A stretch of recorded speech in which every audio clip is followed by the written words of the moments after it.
तो फ्रेंड्स, आपका स्वागत है द संस्कार क्लासेस में। तो आज की इस क्लास में हम बात करेंगे परिमेय और अपरिमेय संख्या की। ठीक है, परिमेय और अपरिमेय संख्या की बात करेंगे। तो इसके पहले वीडियो में हमने वास्तविक संख्या पढ़ा, संख्या को पढ़ा।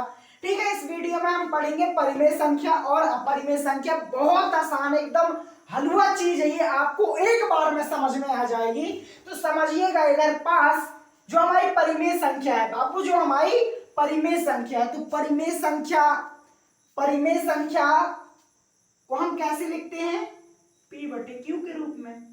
सॉरी, कैसे लिखते हैं? P बटे Q के रूप में, है ना। और हम अपरिमेय संख्या को P बटे Q के रूप में नहीं लिखते।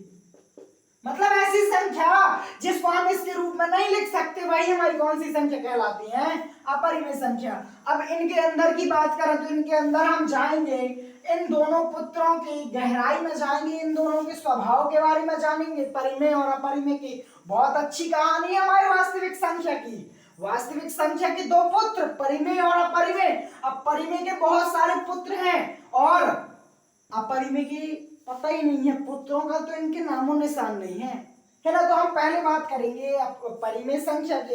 अब जो परिमेय संख्या नाम का बाप है, इसके बहुत सारे पुत्र हैं। लगभग दुनिया में इन कुछ संख्याओं को छोड़कर लगभग सारे पुत्र परिमेय संख्या के हैं। तो परिमेय संख्या में हम पहला पुत्र लेते हैं किसको? प्राकृत संख्या को।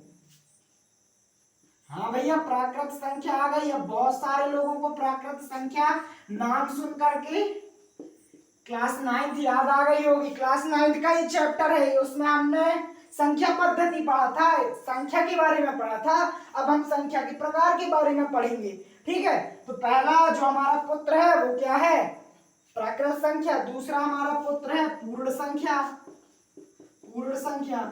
और तीसरा हमारा पुत्र है पूर्णांक संख्या। इनके बारे में भी पढ़ लेंगे, थोड़ा थोड़ा सा जान लेंगे, 9वीं में तो पढ़ ही चुके हैं। पूर्णांक संख्या, है ना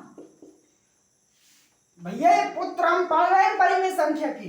अब चौथा और सबसे मेन पुत्र के बारे में हम पढ़ेंगे, सहअभाज्य संख्या। सहअभाज्य संख्या बहुत ही अच्छा पुत्र है, किसी से इसको मतलब नहीं रहता, लेकिन बहुत अच्छा है। इसका स्वभाव भी बहुत अच्छा है। इसका स्वभाव इतना अच्छा है कि जो सहअभाज्य संख्या होती है उनका HCF, अभी HCF के बारे में भी जानेंगे, थोड़ा धीरज रखिए, है ना। हम HCF, उसका HCF एक और स्वयं खुद होती है। इसका जो सहअभाज्य संख्या है ना, इसका HCF एक, ठीक है, उसका HCF जो होगा एक होगा और वह स्वयं खुद होगा। वही हमारी कौन सी संख्या कहलाएगी? सहअभाज्य संख्या। मैं यदि आप कहेंगे, कमेंट करेंगे तो सहअभाज्य संख्या में लॉन्ग वीडियो, अच्छी वीडियो बना सकता हूं, लेकिन फिलहाल अभी अपन को इतना ही जानना है।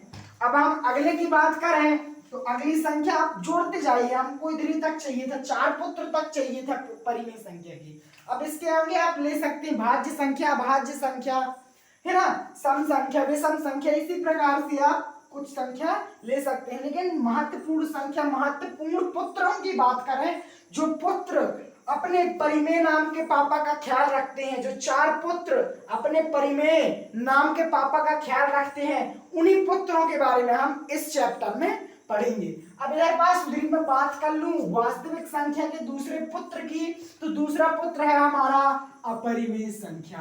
अब अपरिमेय संख्या आपको, अब अपरिमेय संख्या में आपको एक मैं छोटी सी पहचान बता दे रहा हूं। अपरिमेय संख्या जो जैसी भी संख्या होगी, उसके साथ उसका दोस्त होगा, उसका मित्र, उसका फ्रेंड, रूट, है ना। यदि मान के चलो एक संख्या है √2, तो 2 प्लस रूट, है ना, इन दोनों के योग से √2 बना है। तो ये जो रूट है ना, ये बहुत अच्छा दोस्त होता है अपरिमेय संख्या का, जो अपरिमेय संख्या का हमेशा साथ देता है।